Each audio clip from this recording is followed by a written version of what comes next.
Good afternoon. Happy Tuesday.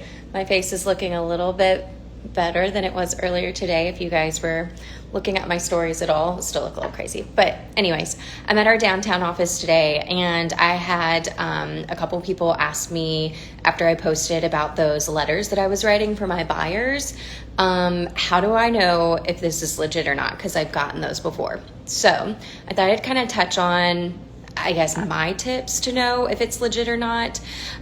So I send out a couple of different kinds of letters to people. I send out letters letting people know that I can help them list their home. And then I send out letters letting them know that I have a buyer.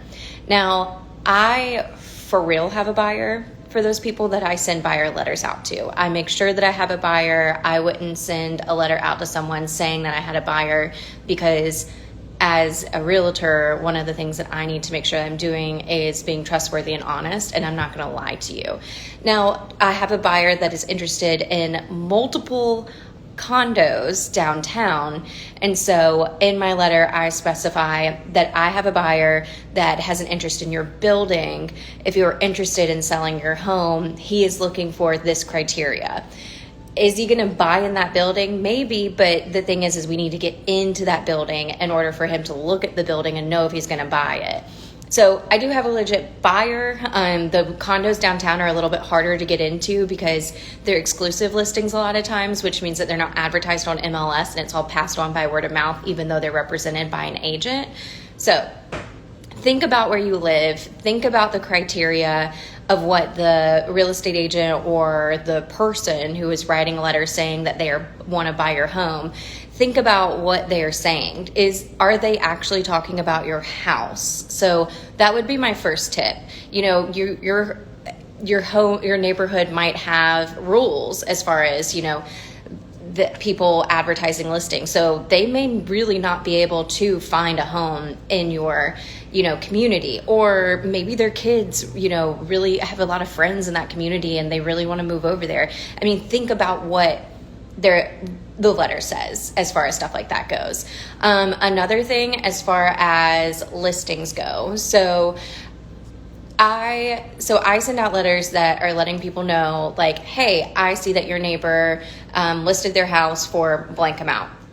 I'd be interested to see how much the home actually ends up selling for, because sometimes, we've gone through phases of cash offers where they go 100,000 over and don't get appraised because appraisals are waived, and, your house goes for some crazy amount. We've had circumstances where, I had one in November. We offered $525. The house ended up appraising for $500, and we had to renegotiate the price. The house was originally listed at like $540, $535 or something like that. So it's just one of those things where it's like, you really never know. Like, they may say, oh yeah, your neighbor may say, oh yeah, we got an offer in for $600,000. We listed at $425.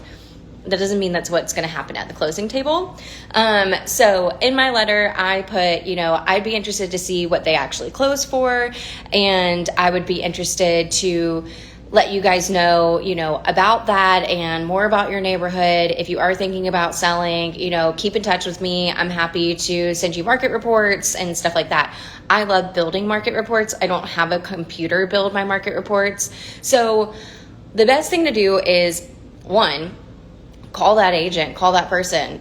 Have a list of questions, think about what you want. So if you do end up selling, do you have your next step? Do you already have an agent? If not, do you want to sell or buy with this agent that is wanting to sell your home?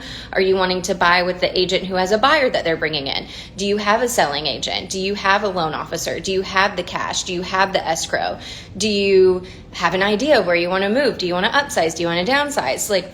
There's so many questions for yourself that you need to think of before you make that call. But the other thing too is, it doesn't hurt to call the agent and just see what they say. You'll be able to tell pretty quickly if they're legit or not. They're going to be confident in their answer. They're going to want to meet with you in person, and they are going to have, they're going to be familiar with the area, or they wouldn't send that out. If they are not familiar with your area, then they probably auto-generated that letter and you're 1 in 1,000. So there's just a few things to keep in mind. But yeah, I mean, I think they're interesting. I think it's interesting that we've gotten to this point. A lot of times, you know, it's hard to find homes that are for sale with certain criteria. And so I have been sending out letters to people who meet the criteria of my clients because I can't find anything. And so you may be one of those people that gets that letter, and it's because you legitimately fit the criteria of their client, and they're going, please help me. Please, if you're thinking about moving, please let me know. And you can do the deal off MLS, and it just makes life so much easier for everyone. You don't have a bunch of showings. You don't have an open house. You don't have a whole listing photography that needs to be done. There's just a few steps that you can skip that makes life so much easier. So if you guys ever have any questions about stuff like that, I mean, I get texts from friends sometimes that are like, dude, I got this letter in the mail. Is it really that bad in the market? And I mean, yeah and no. Market's not bad. It's just in high demand, like I said before.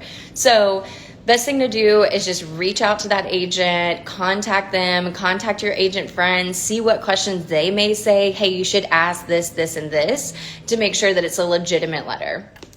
I mean, it's pretty easy. But if you guys ever want to reach out to me because you don't have an agent friend that can help you with this, I'm here. I'm happy to help.